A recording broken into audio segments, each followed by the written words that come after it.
y, y otras tensiones emocionales, promoviendo así la estabilidad emocional y la resiliencia. Esos serían los objetivos del curso que van a ver en general. Y van a tener 4 semanas, ¿ya? Este módulo uno, que es más bien introductorio, dice que dura 4 horas, es lo que determina más o menos en el tiempo que ustedes van a revisar su plataforma, van a leer los productos, van a hacer algunas actividades. La semana 2, ¿cierto? Semana 3 y semana 4. El módulo uno, el que vamos a ver hoy, es de salud mental y autocuidado. El módulo 2 tiene que ver con estrategias cognitivas de autocuidado, que es bien interesante ya porque ahí vamos a ver cómo funciona nuestro cerebro y qué tan capaces de cuidarnos también. El módulo 3 vamos a ver un tema que se llama conscientemente, que son prácticas para entrenar la presencia y permanencia en el aquí y en el ahora. Y por último, un tema no menor y también bastante interesante y que a mí me gusta mucho, es el que tiene que ver con la neurociencia aplicada al autocuidado. Entonces, ¿qué les recomendamos nosotros para que ustedes puedan avanzar en este curso sin que nos pille un poquito el tiempo, ya? Realizar siempre una primera lectura de cada módulo para que ustedes se familiaricen con el contexto. Ojalá sea antes de que nos reunamos en nuestra clase sincrónica. Repasar el material una segunda vez para empezar a estudiar y entenderlo mejor, tomarse su tiempo, por supuesto, para conectar los conceptos y comprender los procedimientos que van a aparecer ahí en su plataforma. Y como siempre, y en igual que en el trabajo, yo recomiendo organizar los tiempos, ya, los periodos, cómo ustedes van a determinar, ¿cierto?, el desarrollo de cierta actividad, etcétera.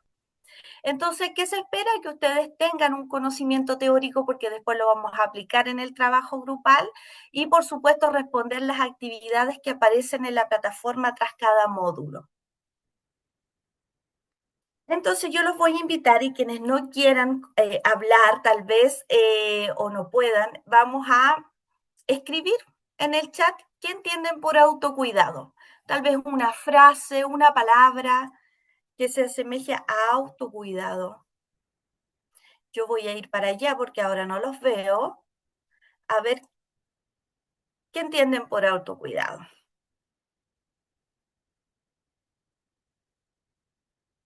¿De qué se trata el autocuidado?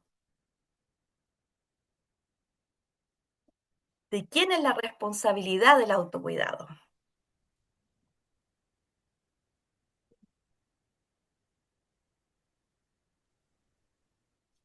Em, yo soy Cecilia. Por Gracias, el, Cecilia. por el autocuidado, al menos por lo que yo he leído de su material, es por el bienestar de uno y uno mismo tiene que cuidarse, porque nadie va a cuidarnos a nosotros.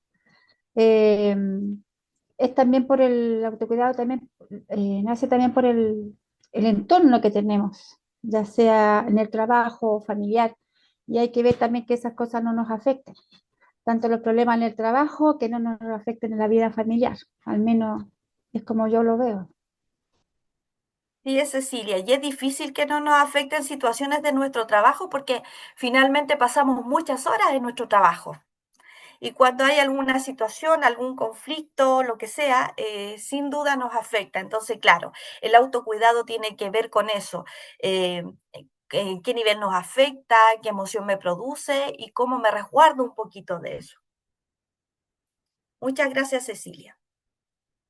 Efectivamente, eso tiene que ver con el autocuidado. Y por supuesto, el autocuidado es sumamente importante para prevenir el agotamiento emocional. Por eso es que yo voy a hablar en este curso mucho de las emociones. Y lo voy a tocar porque es un tema que nosotros, en primer lugar, no estamos acostumbrados a hablar y en segundo, no nos enseñaron a gestionar y a reconocer emociones, a nuestras generaciones al menos, cuando éramos chicos, ¿cierto? No teníamos esa educación emocional que hoy al menos se está implementando, no sé, en los colegios o como papás a veces nos enseñan y nos dan algunas sugerencias en relación a cómo abordar las emociones con nuestros hijos. Bueno, Nosotros no teníamos eso. Por lo tanto, todas las acciones de autocuidado van a tener estrecha relación en la emoción que siento, cómo la siento y cómo la gestiono, y también en cómo entiendo la emoción del otro. Entonces me voy a referir mucho a esto, vamos a reflexionar respecto a esto, porque en la medida en que yo gestiono bien emociones, también lo paso mejor en el fondo, ¿ya? Es más sano. Entonces, el autocuidado además promueve la autoestima, ¿ya? Me siento mejor conmigo mismo, promueve la autoconciencia, esto de pensar qué me pasó, por qué me pasó, cómo lo gestiono. Y por supuesto que el autocuidado me va a ayudar en la capacidad de enfrentar estos desafíos, ya que a veces nosotros le llamamos conflicto, problema. Yo prefiero de alguna manera transformarlo, y eso también tiene que ver con el pensamiento que vamos a ver después, con esta estructura cognitiva. Y cuando yo cambio mi lenguaje de problema a desafío, también algo pasa en mi cerebro. Entonces, yo quiero pensar en que el autocuidado me entrega ciertas herramientas para afrontar desafíos, ¿ya? Y de una manera, por supuesto, más saludable. Voy a mi PPT. Muchas gracias, Cecilia. Entonces, en este módulo vamos a conocer conceptos, ¿ya? Relacionados con el autocuidado y el manejo del estrés. Yo creo que todos en algún minuto van a decir, sí, yo me he sentido estresado, yo he estado estresado. Bueno, el estrés es inherente, así que ahí lo vamos a revisar. Vamos a hablar de la salud mental en el trabajo, del estrés y el síndrome general de adaptación, las respuestas nuestras frente al estrés, y vamos a descubrir algunas nuevas que tal vez nos pueden servir, y técnicas de manejo para situaciones estresantes. Entonces tenemos que partir pensando en que el autocuidado tiene que ver con el bienestar. Y el bienestar nace desde acá, nace de la mente, ¿cierto? Entonces, ¿qué es el bienestar mental? Va a ser el estado de mi salud mental, pues. Va a ser lo que va a permitir que contribuya a un ambiente de trabajo más saludable. ¿Por qué? Voy a tener mejores vínculos, voy a tener mejores relaciones, voy a tomar decisiones de manera informada. Ahora, el bienestar mental siempre va a presentar desafíos en el trabajo. Esto quiere decir que no es que yo, para mi bienestar mental, necesito que mi ambiente sea absolutamente óptimo. Eso es imposible, porque existen desafíos, ¿cierto? Situaciones específicas, y nunca vamos a estar exentos de esto, ni en el trabajo ni en la vida personal, ¿cierto? Por lo tanto, el bienestar mental me va a ayudar a quiere decir que yo lo voy a gestionar de esta manera, voy a tener herramientas para gestionar ciertas acciones, sí, voy a tener herramientas para ciertas acciones que me van a permitir sentirme mejor en el espacio donde me encuentre. Y bueno, partamos entonces con el estrés laboral. Fíjense que el estrés es inherente, les decía yo, a nosotros. Nosotros estamos diseñados, por llamarlo así, para estar en alerta, ¿ya? Después lo vamos a ver desde la neurociencia también. Entonces el estrés es inherente, ¿ya? Es una respuesta física y una respuesta emocional adversa que ocurre cuando las demandas del trabajo o del ambiente no están a la altura a lo mejor de cómo me siento en ese momento, de mis capacidades o de los recursos que tengo en ese instante, ¿ya? Entonces puede, por supuesto, surgir de muchas situaciones.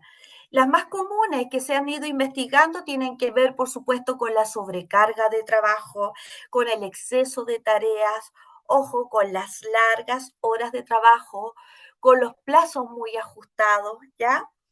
Así es que también en el trabajo podemos encontrar ciertas condiciones físicas que nos generan estrés.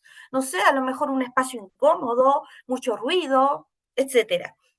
Eh, Acá dice un ambiente laboral saludable es aquel que promueve el bienestar físico y mental de los empleados, incluye factores como el apoyo social, lo vamos a ver de ahí, el equilibrio entre el trabajo y la vida personal, que también es un tremendo factor de estrés, ¿ya? Cuando yo no logro satisfacer, por ejemplo, las demandas que tiene mi familia porque yo tengo mucho trabajo, no puedo compaginar esos tiempos, no puedo equilibrar esos tiempos con mis hijos o mi familia, etcétera. Y también vamos a ver la gestión efectiva del estrés.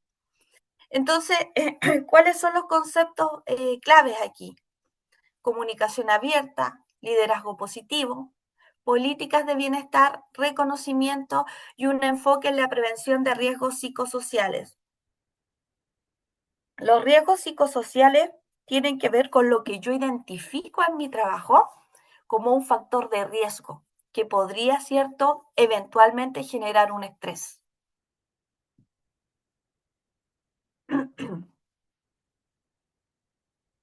Bien, y vamos a hablar brevemente de cada uno de estos conceptos, de resiliencia del trabajo, de equilibrio entre el trabajo y la vida personal, del apoyo en salud mental y prevención del estigma, es muy importante eso, capacitación en salud mental y evaluación de riesgos psicosociales.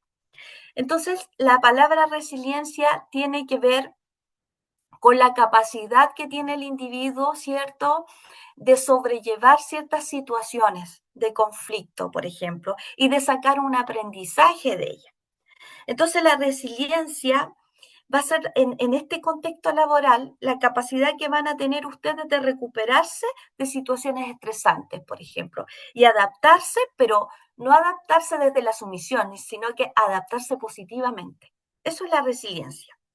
Entonces, para fomentar esta resiliencia, nosotros siempre vamos a necesitar apoyo emocional, oportunidades de desarrollo, por ejemplo, y sin duda herramientas para manejar la presión en el trabajo. ¿Ya?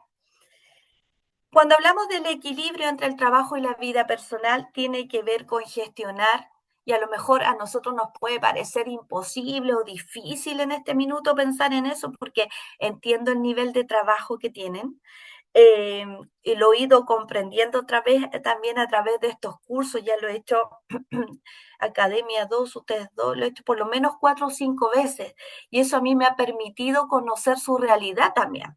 Entonces yo también trato de ajustarme a aquello y les voy pidiendo pequeños pasos, ¿ya? Entendiendo su contexto. Entonces, el equilibrio entre el trabajo y la vida personal tiene que ver con la gestión del tiempo de ustedes, ¿ya?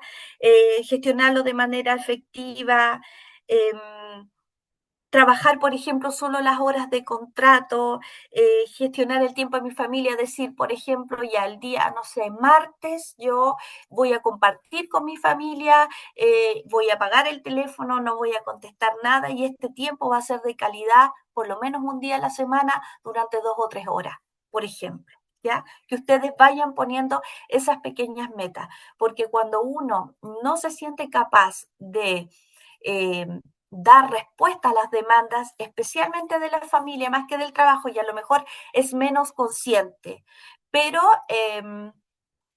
genera más estrés en el fondo. Cuando yo no doy cumplimiento a las demandas de mi familia, me genera más estrés que cuando no doy cumplimiento de las demandas de mi trabajo. Sin embargo, es más consciente el del trabajo que el de la familia.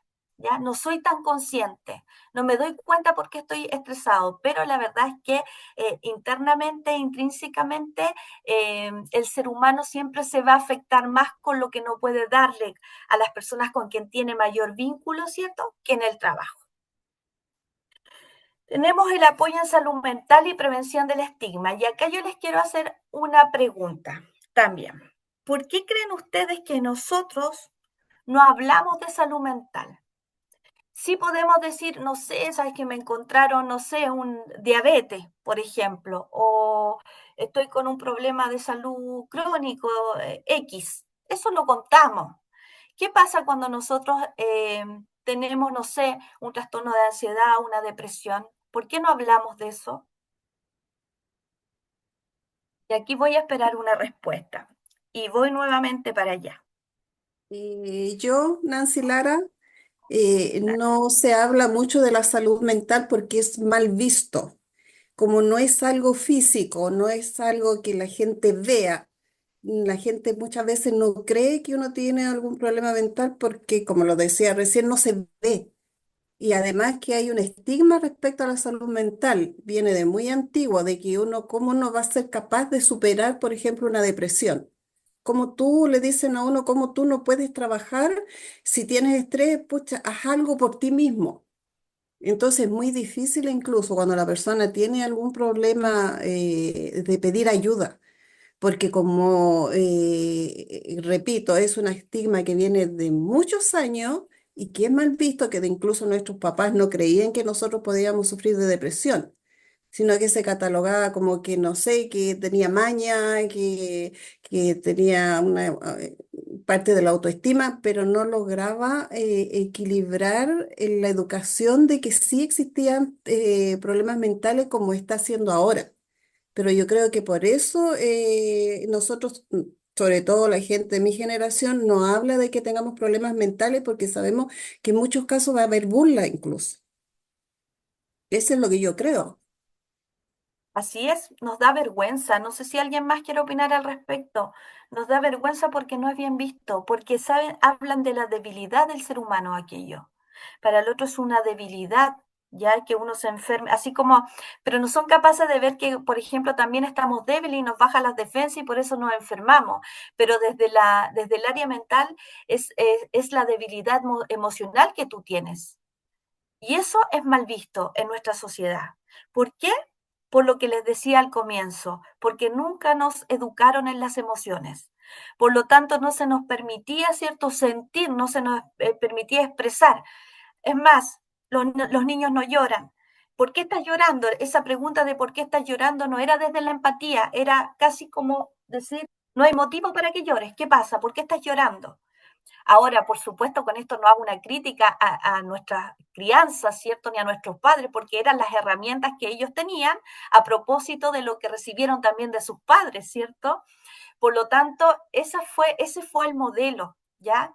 Y las enfermedades de salud mental empezaron a darse, ¿cierto? Y desde esa lógica no era aceptado nomás socialmente, era de débiles en el fondo. ¿Alguien más tiene algo que comentar al respecto de salud mental? En el ámbito laboral, las licencias médicas, por ejemplo, son sumamente cuestionadas, ¿cierto? Patricia sienta con la cabeza. Así es, casi a los trabajadores les da vergüenza presentar licencias médicas psiquiátricas, por ejemplo. Y cuando un médico decide dar, ahora yo no voy a tocar el tema de cuando son reales o no, yo estoy pensando, ¿cierto?, en la ética, en que me enfermé, en que fui un médico y me dio una licencia. Eh, ¿Qué va a pensar mi jefe? ¿Cierto? Que yo tengo una licencia médica psiquiátrica, va a pensar que me voy de vacaciones y qué rico. Ojalá sea para eso la licencia, para salir del estado de estrés, para desconectarte de los factores estresores.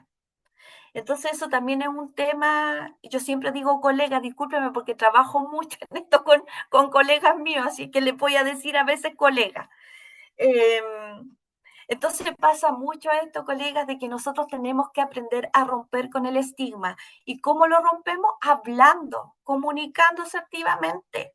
Si el otro no va a ser empático, yo no me puedo hacer cargo, pero tengo que hablarlo. Ya no puedo seguir sumando patologías dentro de mi trabajo. Entonces, por supuesto que también necesitamos espacios de capacitación en salud mental a nuestros líderes, a nuestros jefes, a los mismos trabajadores, estrategias para reconocer, como decía, gestionar y buscar apoyo, que era lo que decía Nancy, es súper importante buscar apoyo en el entorno laboral. ¿Ya? Voy de nuevo a mi PPT porque a mí me gusta mirarlos cuando hablamos. Hablé de la capacitación, ¿cierto? De la importancia que era recibirla y evaluación de los riesgos psicosociales era lo que yo les decía, tener ojo, estar atento. Yo voy a identificar los factores de mi trabajo que me pueden afectar, la carga de trabajo, eh, la falta de claridad en los roles, y esto lo he aprendido también mucho ante ustedes. Me decían la falta de claridad en las instrucciones, a mí me estresa, me decían colegas también, la falta de claridad en los roles, la inseguridad que yo siento laboralmente. Ya yo he hecho estos cursos y siempre me dicen, mira, este tema de los contratos, por ejemplo, que sean a plazo fijo, a mí me genera un estrés. eh, las condiciones de trabajo inadecuadas, pueden haber tantos factores de riesgo que la invitación hoy día es a detectarlo, a que ustedes estén atentos, ¿ya? ¿Qué pasa a mi alrededor? ¿Qué me genera esto?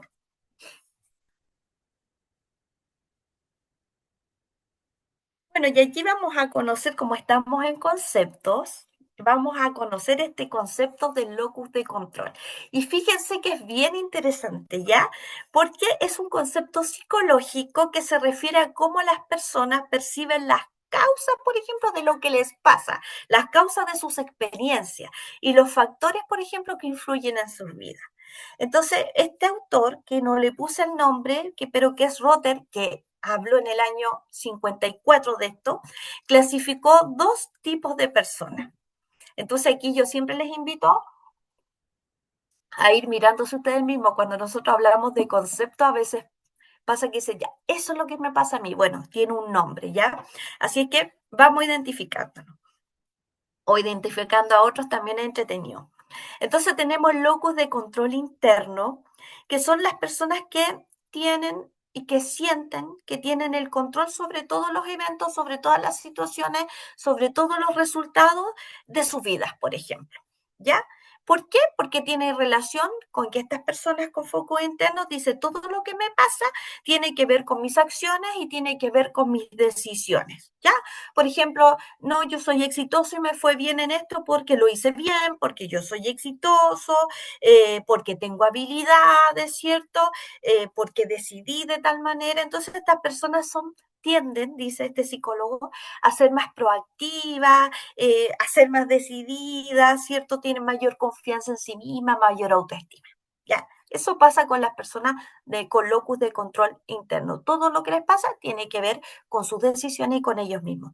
Al contrario, cuando hablamos de una persona con locus de control externo, todo lo que le sucede tiene que ver, ¿cierto?, con algo de afuera. Por ejemplo, la suerte, el destino, eh, lo que hizo esta otra persona. Por ejemplo, no, yo tengo mala suerte en esto, tengo mala suerte en el amor. Por eso no tengo parejas estables, ¿ya? No, el destino lo quiso así. Son esas típicas frases que uno escucha. Entonces, estas personas siempre van a pensar que sus éxitos, incluso sus éxitos, no solo sus fracasos, sino que sus éxitos son por cosas que están fuera de sus manos. Y sucede.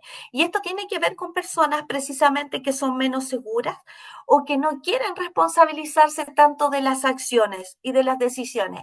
No se quieren detener un poquito a pensar en qué pudo haber sido consecuencia de una acción, ya sea algo positivo, ¿cierto? Un éxito o un fracaso, insisto.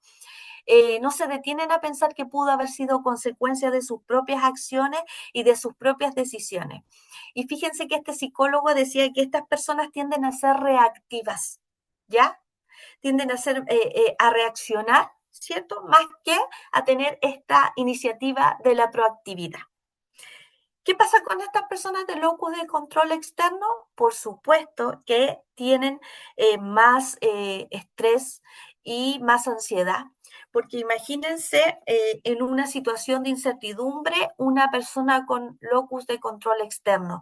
Por supuesto que va a estar en un estado de ansiedad permanente porque no sabe, ¿cierto?, lo que va a pasar, porque no depende de él o no depende de ella. Entonces, ojo ahí.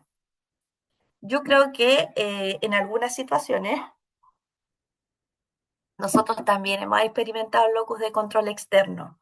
De más está decir que en este curso no hay respuestas malas, no hay situaciones en que nos hayamos equivocado, porque todo se justifica, todo es válido dentro de un contexto. Así es que yo podría decir libremente, sí, que varias veces le he echado la culpa a la suerte de cosas que me han pasado. ¿Ya? Pero ¿qué me invita a esto? A reflexionar un poquito, pues, y a decir, no, pues tiene que haber una causa, genera una consecuencia. Voy a ver qué causa externa pudo haberlo generado, pero también voy a ver qué causa interna hay acá. Cualquier cosa que ustedes quieran intervenir, yo en este minuto estoy viendo mi PPT, me concentro mejor así en mi estrategia, así es que ustedes pueden desactivar sus micrófonos y participar. No tengo ningún problema con eso. Bueno, pasamos al concepto de crisis emocional, entonces, pues. ¿Qué pasa cuando ya llego a la crisis? Ya la crisis es una palabra mayor. Cuando yo llego a una crisis es porque tengo una dificultad emocional intenso, tengo un desequilibrio ya psicológico, por llamarlo así, intenso, que le desencadenó una situación estresante o puede ser un evento traumático también o factores emocionales muy fuertes, ¿ya? Estas son variables en gravedad también, hay crisis emocionales que son más importantes en gravedad que otras, ¿ya? En ese punto me quiero detener. Todas son importantes, pero unas son más graves para la salud que otras, eso quiere decir. También varían en duración. Yo puedo mantener una crisis emocional durante un tiempo determinado. Y por supuesto que va a afectar a las personas de manera diferente, ¿ya? ¿Cuáles son los síntomas de estas crisis? Ya, de nuevo, identificar, verlo en mí, verlo en otro, verlo, etcétera. Voy a estar más irritable, me voy a enojar con mayor frecuencia, voy a tener dificultades para concentrarme y también para tomar decisiones. Es probable que tenga sentimientos de aislamiento, que no quiera conversar, que no quiera juntarme con gente, quiero desconectarme. Voy a sentir una tristeza o desesperanza, pero más intensa, ya va a ser permanente. Puede que tenga cambios en el patrón del sueño ni en el apetito, ansiedad y preocupación excesiva. Y también, de acuerdo a la gravedad, como les decía, pueden haber pensamientos recurrentes de muerte o autodestructivos, que no quiere decir que yo lo intente hacer, sino que tengo estos pensamientos recurrentes. ¿Qué pasaría si, etcétera? ¿Ya? Y bueno, nuevo concepto que a lo mejor ustedes no conocían. Nosotros hablamos siempre del estrés, pero tenemos estrés, distrés y eustrés, que se derivan de una teoría, que es la teoría precisamente del estrés. Entonces, durante el tiempo, varios investigadores han trabajado respecto al estrés, a lo que es el estrés. Y un autor en particular, ¿cierto? Dijo que era una respuesta, el estrés era una respuesta no específica, ya en el cuerpo, ante cualquier demanda, ante cualquier cambio. Entonces dice que nosotros tenemos una reacción fisiológica ante ciertas situaciones, ¿cierto? Que uno percibe como amenazante. Entonces hay una reacción. Cuando hablamos de distrés, como bien ahí dice, es cuando ya es crónico, cuando ya te enfermas. Y eso se habla de distrés o estrés negativo también. Y ahí dice, se manifiesta con síntomas físicos, emocionales, conductuales, puede causar fatiga, ansiedad, irritabilidad, entre otros. Ya el distrés cuando nosotros estamos un poco más deprimidos, ¿cierto? Y nos enfermamos. Pero existe este concepto que ha sido difícil un poco de comprender desde la práctica, ¿ya? Que es el estrés, que dice que nosotros tenemos estrés positivo, ¿ya? Dice que motiva y genera la sensación de logro. Entonces, quiere decir que yo vivo una situación de estrés, pero tengo la capacidad para superarla y es más, no solo para superarla, sino para sacar el aprendizaje, lo positivo de aquello. Creo que las personas que experimentan el estrés son personas muy resilientes, ¿ya? Y muy sanas tal vez en términos de salud mental también, porque el estrés no se percibe positivamente, el cuerpo tampoco lo percibe positivamente, pero puede haber, dice, podemos pasar de un estado a otro. Entonces yo les voy a dejar acá esta reflexión, más que nada, quien quiere la comparte, quien no, no. Son temas igual personales que a veces nos gusta hablarlo y a veces no, y se comprende, se respeta. Entonces, ¿qué situaciones específicas en tu trabajo les han causado más estrés? ¿Cómo la han manejado? ¿Y qué estrategias han encontrado efectivas para convertir situaciones de distrés en estrés? O sea, si ustedes han pasado, perdón, del estrés o del distrés, que es negativo, al estrés, ¿con qué estrategias lo lograron? Eso en el fondo un poco la pregunta.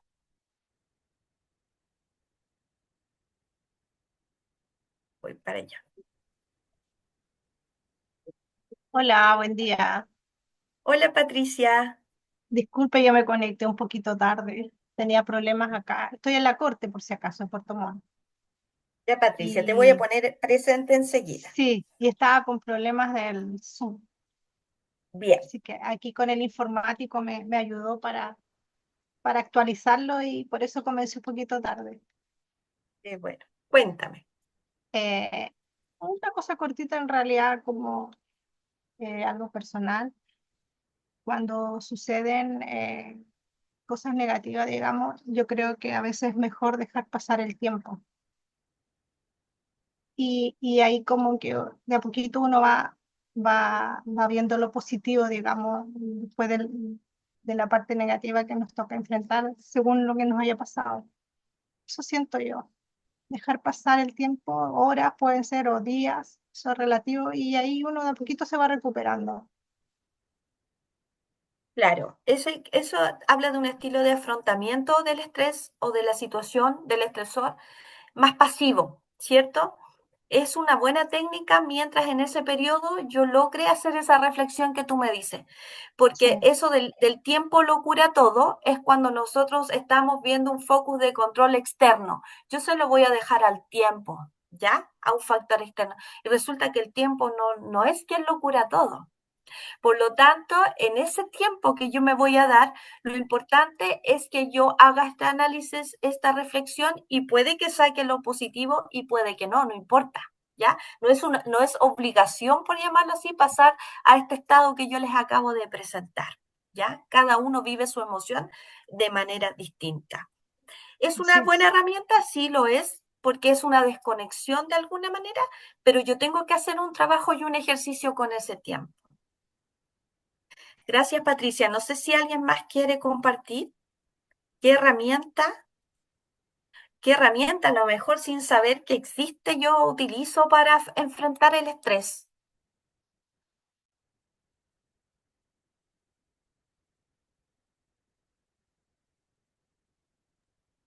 Profe, ¿Sí? Hola, hola Pablo Lagos, de Talca, Corte de Talca. hola Pablo, cuéntanos. Yo las situaciones de estrés que tuve en la vida, sobre todo laboral, eh, las pasé de una forma que en realidad yo ya lo tenía, que era el deporte, ¿ya? Me sentía muy mal y el deporte me relajaba, me hacía pensar, me ponía por aquí, ahí cerca una montaña, un cerro, y lo subía. ¿M? Y ahí uno va pensando y va ordenando, ¿ya? Si esto no pudo ser, bueno, después, pero eh, esa es mi estrategia, ¿ya? Y en general me iban resultando. Ahora ya no compito, así que no me he puesto flojo, no subo muy fácil, pero ayuda harto, gracias a eso. Pablo, que tiene que ver con el cortisol. Y ahora a continuación les voy a mostrar un video.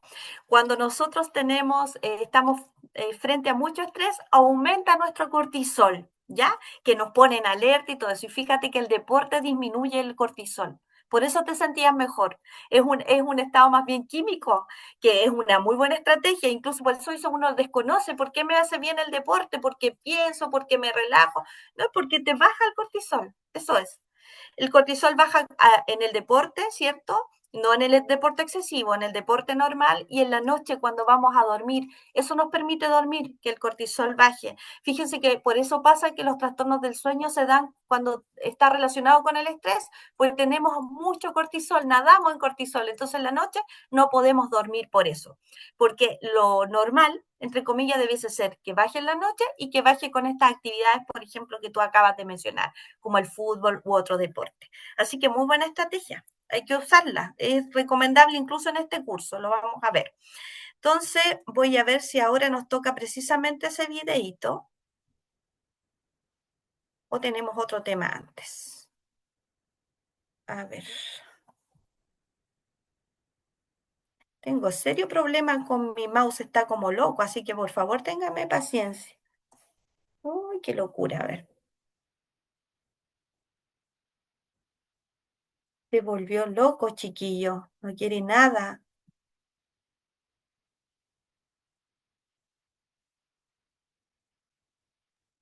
Mientras yo arreglo este problema técnico, puedo seguir escuchando experiencias. Profesora, por Tres. acá, ¿Sí? Te escucho. Ángela Gaete, por acá, de la Corte de Talca. Buenos días, Ya te escucho. ingresé un poquito más tarde. Tengo una duda con respecto al EUS-3, porque en Ya, realidad, bueno, yo me desempeño en un trabajo que en realidad causa un poquito de estrés.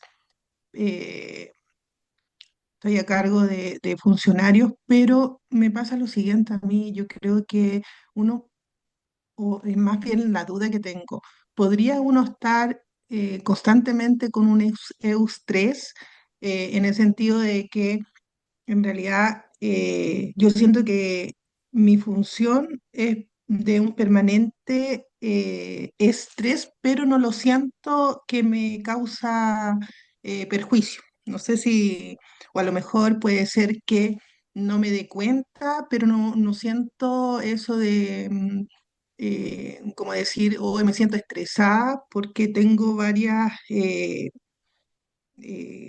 gestiones que realizar en el día. Eh, Porque en realidad es un trabajo de bastante movimiento, eh, en el cual uno en realidad tiene que resolver bastantes consultas, pero en definitiva es un movimiento constante, ¿verdad? ya. Pero al finalizar el día, uno, por lo menos me pasa a mí, con tarea cumplida. Eh, Sí, en definitiva, en el largo plazo, no sé si sería tan bueno permanecer yo entiendo que es como no estrés, sino un estrés más Sí, bien positivo. sí, Pero ¿qué sucede? Que creo que la persona, en el caso mío, anda en constante movimiento, o sea, el trabajo, la casa, en definitiva llega la hora de dormir y claramente uno se siente cansada, pero no me detengo, o sea, no hay una detención, por lo menos de mi parte, que quizás no hay un pensamiento como negativo de que hoy que estoy cansada, no me detengo, o sea, no sé si será tan bueno eso o no a largo plazo. vamos a verlo ahora. Mira, debe ser porque tú gestionas muy bien, ¿cierto? El estrés, gestionas bien emocionalmente, a lo mejor de una manera muy inconsciente. Puede ser también porque estás acostumbrada a este ritmo y has ido viendo, ¿cierto?, cómo sortear estos días y no te sube este cortisol, que te digo yo.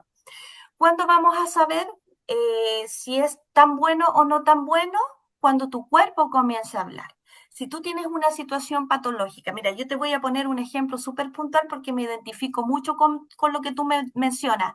Yo no me gusta ser autorreferente, pero esta experiencia que yo tuve tiene que ver con que a mí me encantaba mi trabajo, y ojalá, bueno, cuando yo comencé era todo un trabajo de integración escolar, yo partí en escuela, entonces era como muy lindo todo lo que hacía y lo disfrutaba mucho, pero efectivamente me quedaba sí hasta más tarde trabajando, ideaba proyectos, bueno, etcétera, etcétera, pero yo lo disfrutaba mucho.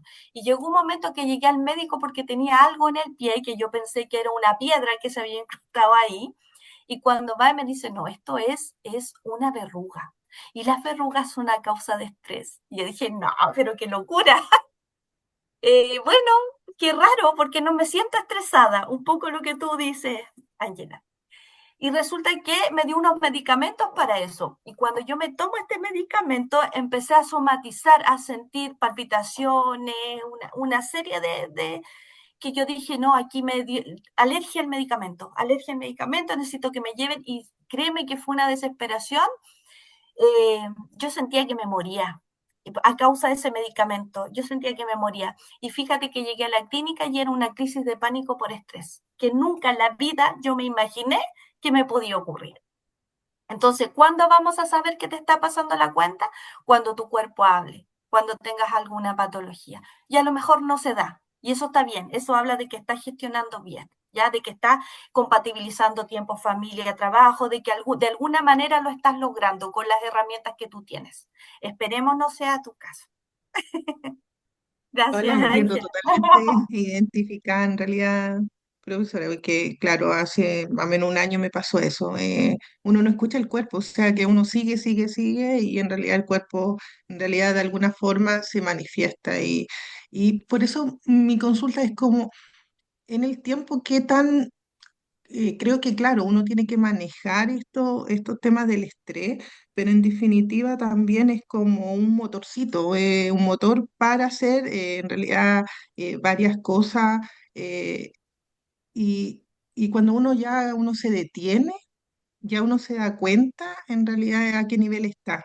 Entonces, a veces uno sigue avanzando sin parar. Entonces, en realidad eso es lo que va produciendo. Yo creo que eso tiene que ver con los límites, Ángela. Aunque tú no te sientas cansada, tú tienes que hacer estas pausas. Estas pausas que sean agradables para ti, que, bueno, después en otras clases voy a enseñar algunas técnicas de respiración, con lo que ustedes quieran adoptar. Les puedo mostrar 10 técnicas, con una que se queden, yo soy feliz. La idea es esa, que mis límites, igual yo me tengo que limitar, igual yo tengo que decir, ya sí, no estoy cansada, me siento bien y me gustaría seguir trabajando, pero no, me voy a detener, ¿ya? Por un tema físico, de salud también. Ya, chiquillos, creo que va ahora el video. Logré solucionar el problema. Yo ya estaba ahí, mi estrés, mi cortisol dijo, no voy a tener que terminar la clase sin seguir mostrando lo que tengo para ustedes. Pero afortunadamente no fue así. Voy a proyectar. Lo voy a hacer con mucha calma para que no me falle esto. Ya, compartir. Aquí llegué otra vez, qué bueno.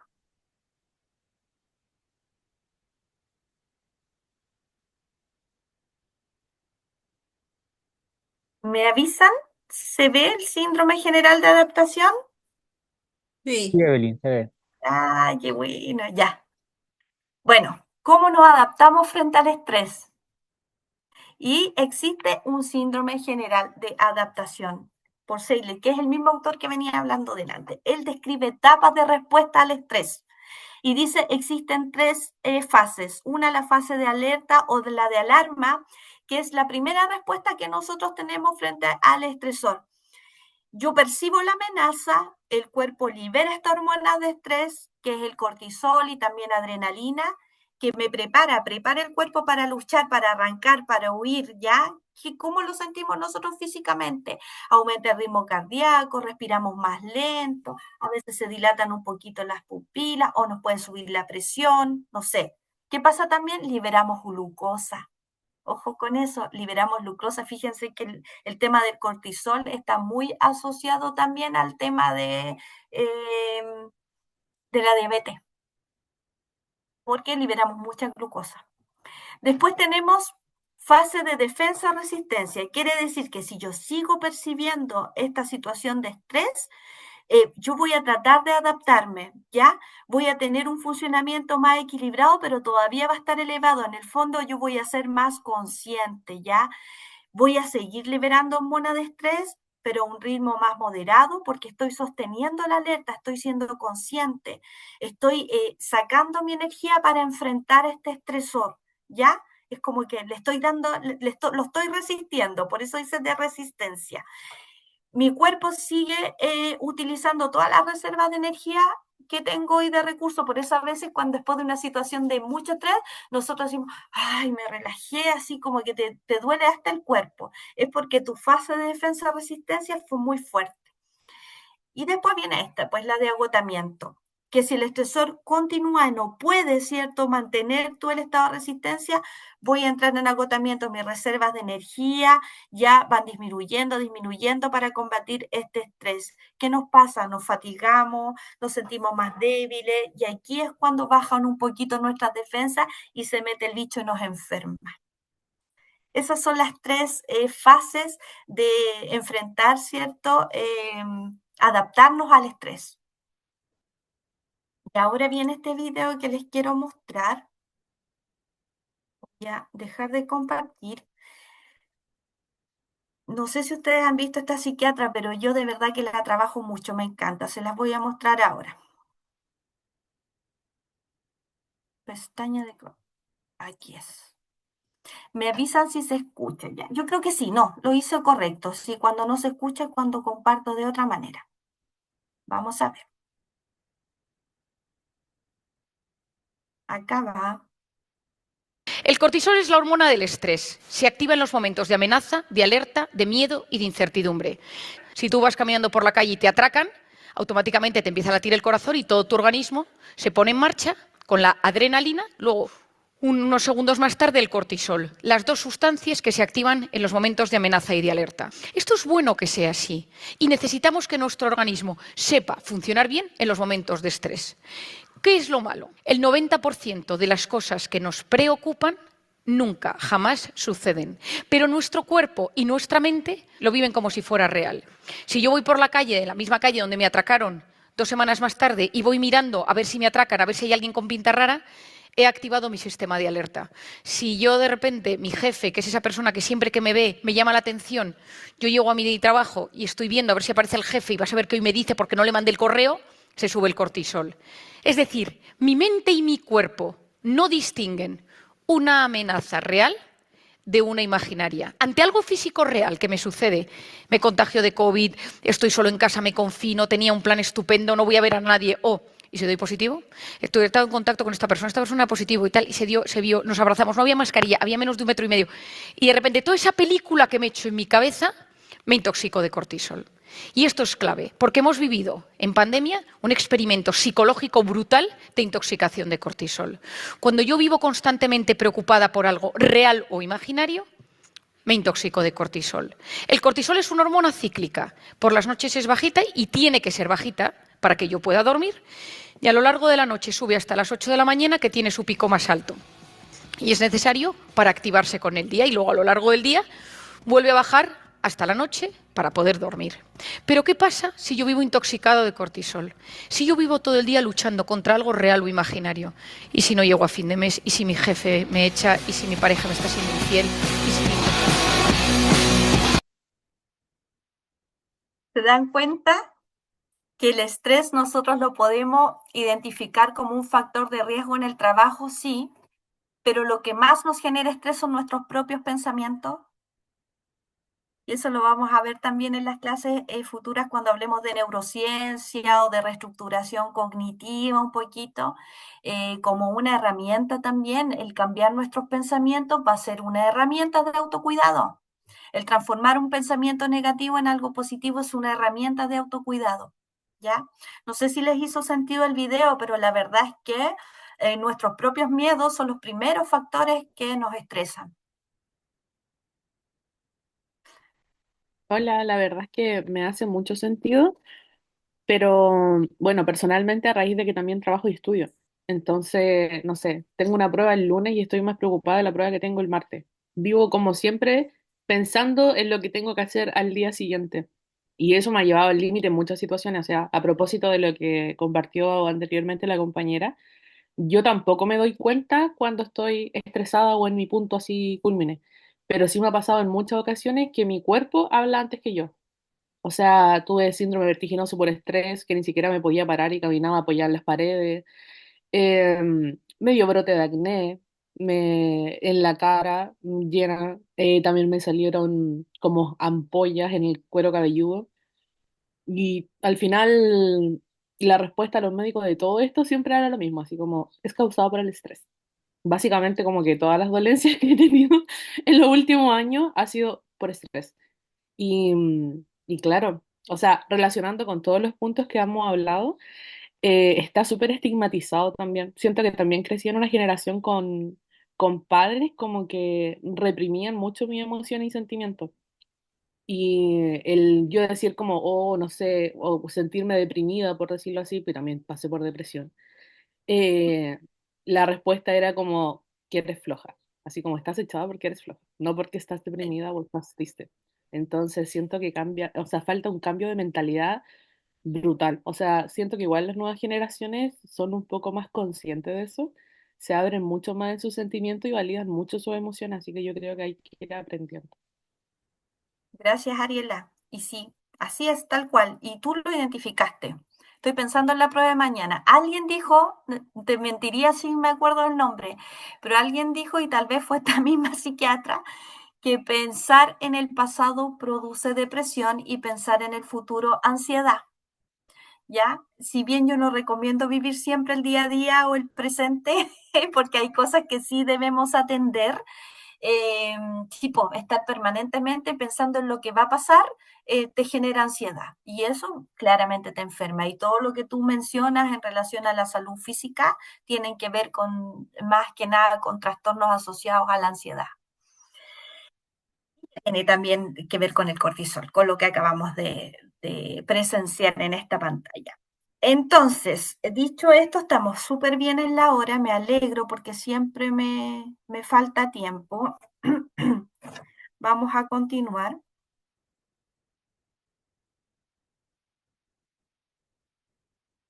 con lo poquito que nos queda y luego me voy a detener a pasar lista. He estado viendo si he estado actualizando la nómina. No me quiero equivocar, chiquillos, porque después les llega un correo a ustedes de que no asistieron y a veces asisten y yo no los he alcanzado a ver, así que por Ah, eso voy a profe, pasar lista. bueno, Dime. Ariel, no hablé recién. Entré como a las 9:10 porque tuve un problema con mi clave y no podía actualizarla y estuve ahí intentando un montón de rato. No estuve cuando pasó la lista tampoco, por si acaso. Mientras hablaba, yo te puse presente, porque Ah, ahí ya. vi tu nombre. Ya, ahora, ¿cómo respondemos frente al estrés, po? Hay un estudio en relación entre las estrategias de afrontamiento también, de cómo afrontamos este estrés y la personalidad, fíjese.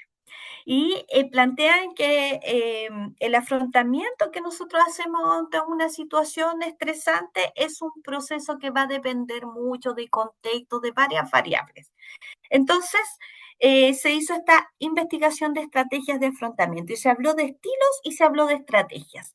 Y nos dice que los estilos de afrontamiento son disposiciones personales para hacer frente a situaciones eh, estresantes.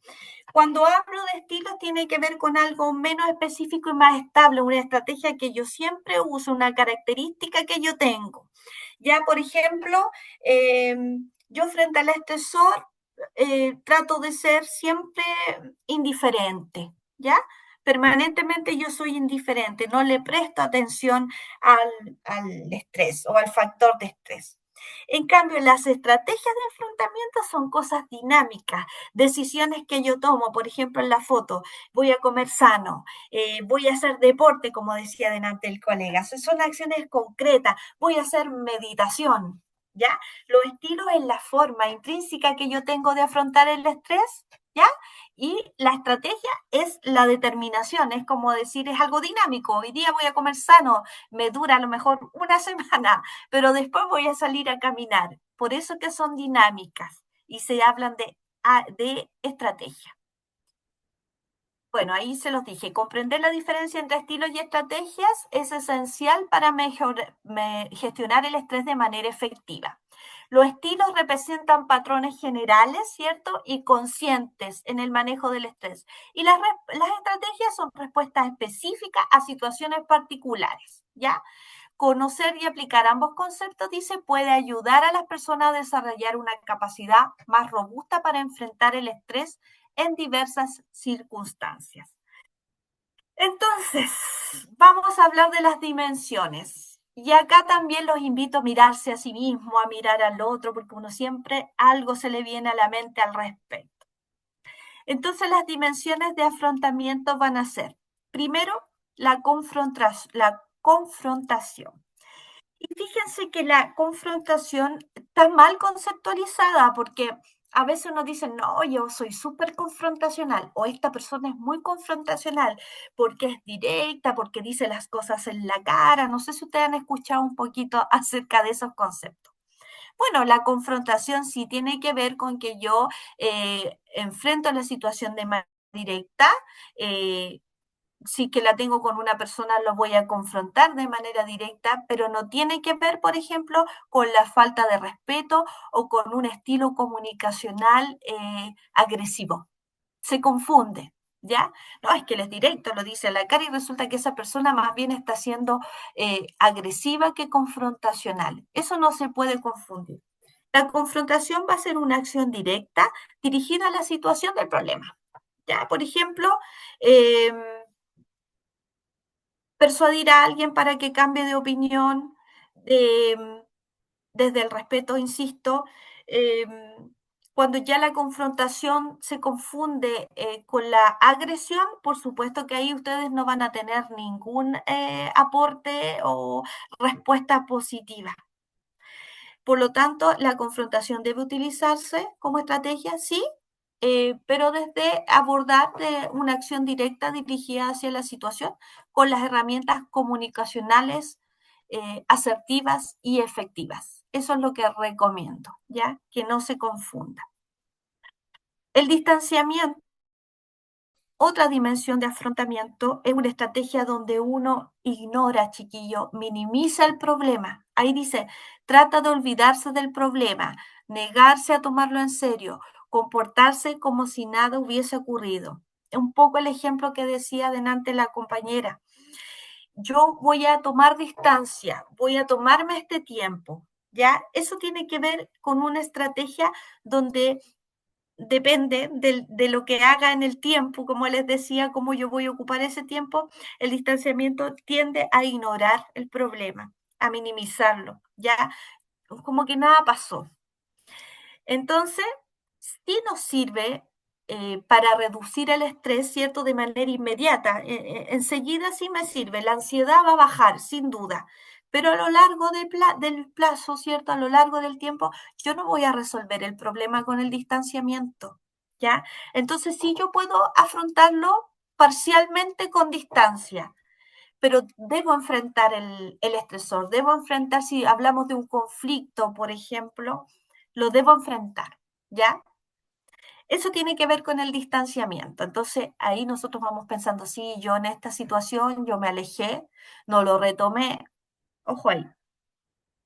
El autocontrol, el autocontrol es de origen totalmente emocional, pues como yo gestiono mis propias emociones de manera efectiva, el autocontrol a mí me va a ayudar muchísimo para mis relaciones, para mis vínculos, para que sean más saludables, para tomar mejores decisiones, para enfrentar situaciones de estrés, ¿cierto? Con claridad, tal vez con calma. Eh, el autocontrol tiene que ver con no dejarse llevar por los impulsos, ¿ya? Detenerse. Me detengo y busco una manera constructiva de enfrentar el estrés, ¿ya? Tengo este autocontrol. Ojo, no se confunda con reprimir. Autocontrol no es que yo estoy reprimiendo la emoción, lo que estoy reprimiendo un poquito es la acción, ¿ya? Porque a veces si estoy muy enojada, necesito detenerme un poquito porque si no con falta de control de impulso me va a hacer decir algo que al otro le va a doler o le va a molestar o va a aumentar la situación de conflicto que a mí me genera estrés, ¿ya? El autocontrol tiene que ver con eso. Fui consciente, me detuve, espero el momento. Otra dimensión de afrontamiento es la búsqueda de apoyo social, la búsqueda de apoyo que ustedes, de acuerdo a su contexto. Pues, por ejemplo, yo puedo encontrar apoyo en mi familia, como no, y a lo mejor lo encuentro en un compañero de trabajo, o a lo mejor lo encuentro hasta en un jefe, en un amigo, no sé. Pero ustedes cuando se sienten con un alto nivel de estrés eh, y de verdad no saben cómo manejarlo, estas estrategias de afrontamiento tal vez no me están resultando, yo tengo que buscar apoyo. Y ahí dice recurrir a amigos, familiares, colegas u otras personas de confianza para obtener ayuda emocional, asesoramiento y soporte. Ya, por supuesto que la búsqueda de apoyo profesional también siempre es muy recomendable. Otra dimensión de afrontamiento tiene que ver con la aceptación de la realidad. Yo voy a reconocer, voy a asumir la responsabilidad de mis acciones, ¿ya? ¿Qué quiere decir esto? Me voy a disculpar cuando sea necesario. Yo a veces les hablo harto de lo que es la responsabilidad afectiva y lo llevo al ámbito de pareja por lo general, ¿ya? La responsabilidad afectiva tiene que ver, por ejemplo, que si yo le dije algo a mi esposa, a mi pololo, polola, pareja, como ustedes le quieren llamar. Le dije algo que no fue muy asertivo, ya, que fue un poco doloroso para el otro y yo me di cuenta, yo no puedo esperar que se le pase, ya no puedo utilizar la dimensión de afrontamiento del distanciamiento hasta que se le pase. Si yo soy responsable efectivamente, yo tengo que saber pedir una disculpa por lo que hice y a veces nos cuesta tanto. Y el no queremos escuchar todo lo que nos va a decir el otro, pero en realidad es consecuencia de mi acción. Por supuesto que las parejas y los vínculos, las relaciones nunca van a estar exentos de problemas y de desafíos, como les decía, en la vida y en el trabajo, están. Pero cuando yo soy responsable afectivamente, yo me disculpo, yo me reconozco como el causante del problema y soy autocrítico. Y eso tiene que ver con una dimensión de afrontamiento que habla, que es la 5, con aceptación de la realidad. Me detengo, pienso y tomo una decisión al respecto para hacerle frente a esta situación de estrés. El sexto es el escape y la evitación. Son comportamientos evitativos de la realidad. Yo no quiero enfrentar el problema, yo me escapo de esta realidad. Eh, no sé, esto tiene que ver también con cuando se utiliza mucho la dimensión de afrontamiento que tiene que ver con el escape y la evitación, vienen los consumos, los abusos de sustancia, ¿ya? Por lo tanto, insisto en que yo puedo escapar y evitarlo por un tiempo determinado. Eso no puede mantenerse en el tiempo, ¿ya? Resolver el problema, por supuesto, es la que uno siempre debería utilizar, ¿cierto? Yo estoy en esta situación de estrés, pero claro, va a depender de cada persona, de cómo gestiono, de cómo me comunico, como les decía, del contexto, etcétera, etcétera. Va a buscar resolver el problema, pues hay un plan de acción. Ya, el resolver el problema no es lo mismo de que confrontacionarlo, ¿ya? Cuando yo resuelvo un problema, yo pienso, genero como una estrategia, genero como una planificación para poder ir y resolverlo. Y ahí dice, establecer un plan de acción y seguirlo. En otras palabras, cambiar algo para que las cosas se modifiquen y mejoren. Y por último tenemos la reevaluación positiva, que ya ahí yo digo que es el máximo de la dimensión de afrontamiento, que tiene que ver con que yo voy a rescatar lo positivo de esto. Yo voy a decir, la experiencia, aunque haya sido fome, mala para mí, voy a sacar el aprendizaje. Y aquí dice, la experiencia, sea positiva o negativa, enseña. Eso lo hace una persona con esta dimensión de afrontamiento.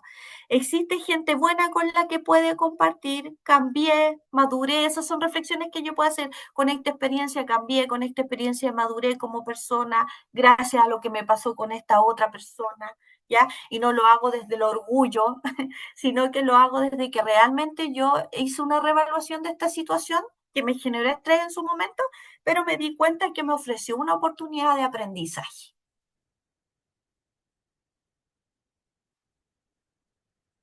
Bueno, y aquí les voy a dar un ejercicio para identificar lo que acabamos de conversar nomás.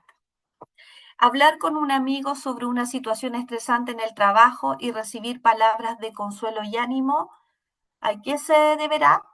De la nómina que tengo ahí al lado, confrontación, distanciamiento, autocontrol, búsqueda de apoyo. ¿Qué será cuando yo hablo con un amigo? Búsqueda de apoyo. Búsqueda de apoyo. Búsqueda de apoyo, ¿cierto? Convocar una reunión para discutir el problema con las personas involucradas. Resolución del problema. ¿Mm? Confrontación, ¿será? También, sí. Puede ser confrontación y puede ser resolución del problema. Claro, yo podría pensar, disculpe, y que la resolución del problema tiene que ver con una planificación. Entonces podrían ser ambas. Frente a la situación de conflicto, abuso de alcohol y drogas. Escape o evitación. Escape, evitación. Evalúo mi responsabilidad y ofrezco disculpas. Autocontrol. Revelación positiva. Resolución del problema. ¡Ah! Aceptación de la realidad. ¿Se acuerdan que ya les hablaba de la responsabilidad afectiva? Tiene que ver con la aceptación de la realidad. Y por último, la experiencia me sirvió para gestionar mejor mis emociones. Eso sí es una reevaluación Acción positiva. positiva. Así es. Bien. Estuve súper bien en el tiempo. Antes de darle la última palabra en relación a esto, voy a volver a pasar la lista porque para mí es muy importante y créanme para ustedes también cuando les llega el correo. Llegó Sandy Fuentes. No. Paula Rodríguez. Un puntito. Michelle Ramos. Un puntito. Ana Sofía Rubio. No. Ustedes son testigos. Ya, chiquillos, últimas palabras las tienen ustedes respecto a la clase donde yo les voy a dar 5 minutos y vamos a cerrar. Profe, ¿Sí? profe, las dos veces que ha pasado lista no me ha nombrado, no sé si es por... Porque ya lo vi. Ah, ya, perfecto. Yo Ya, llegué a las profe, gracias. 9. Tranquilo. ¿No me ve? Paula, sí te veo. Paula Rodríguez. Sí, lo que pasa es que, aquí te ve. No te puse Paula, pues te mencioné, te había puesto un puntito ya. Sí, lo que pasa es que como yo voy hablando, por eso es importante que me vayan avisando, porque yo voy mirando al PPT y me desconecto de ustedes y cuando vuelvo es cuando comenzamos a compartir. Entonces, por eso vuelvo a tomar la lista. Entonces, me falta Sandy, Michelle y Ana Sofía. Ya, ahí sí estoy bien.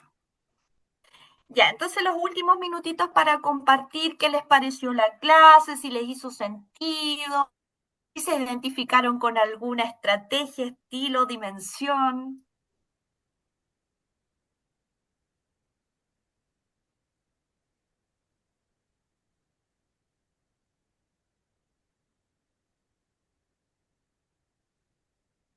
Parece que quedamos Últimas. todos en shock, que nadie quiere opinar. Quedaron todos estresados. Todos estresados. Quedamos en estado de shock. Sí. Fue peor, fue todo peor. No, chiquillo, está bien, está bien. Bueno, cerrar diciéndoles que esto fue una clase de conceptos que yo espero que se hayan sentido identificados, que hayan podido hacerle sentido también, que ahora ya conocen otros estilos para enfrentar situaciones de estrés o para enfrentar conflictos también, si los conflictos sí o sí nos generan estrés, consciente o inconscientemente. La estrategia aquí del colega de Pablo, también el deporte es muy bueno, ya sabe ahora para qué le sirve, tiene que ver con un aspecto más químico, ¿cierto?, que emocional, y está bien. Y bueno, invitarles ahora a revisar su clase. Tienen en la plataforma este material. Por favor, respondan la actividad ahora. Miren, vamos a terminar 10 minutitos antes para que respondan el desafío de la semana y para que puedan leer lo que viene para la próxima. Pues ahí vamos a participar todos y vamos a ser todos tutores y profesores. ¿Les parece? Sí. Sí. Bien, entonces les regalo estos 10 minutitos para que se relajen y después se sienten de nuevo a hacer la actividad de la semana, que en realidad es cortita. ¿Ya? Un gusto haber trabajado con ustedes. Nos vemos la Muchas próxima gracias. jueves. Gracias. Muchas gracias, fue un Bien. gusto. Gracias, buen día. Chao. Chao. Tengan un buen